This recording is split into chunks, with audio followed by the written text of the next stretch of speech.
নমস্কার, আমি সুচেতনা। আমাদের প্রত্যেকের আগে নিজেদের কাজকে নিজেদের ভালোবাসতে হবে। আমরা আমাদের কাজকে যখন নিজেরা ভালোবাসতে শিখব, তখন বাকিরাও কিন্তু ভালোবাসতে শুরু করবে। লোকে তোমার পেছনে কি বলল না বলল, এই কথাগুলো না একটা সময় পরে আর কিচ্ছু যায় আসবে না।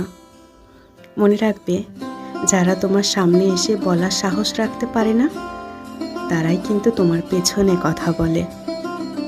কিন্তু তুমি যদি তোমার মন থেকে কোনো কাজকে ভালোবাসতে পারো না, সে কাজে সাফল্য আসবেই, সাফল্য তোমার কাছে ধরা দেবেই দেবে। তাই মন থেকে ভালোবেসে যে কোনো কাজ করো, এগিয়ে চলো সামনের দিকে। পেছনে কে কী বললো না বললো, এই কথাগুলোকে না কোনো গুরুত্বই দিও না, কারণ মানুষের কাজই তো পেছনে কথা বলার।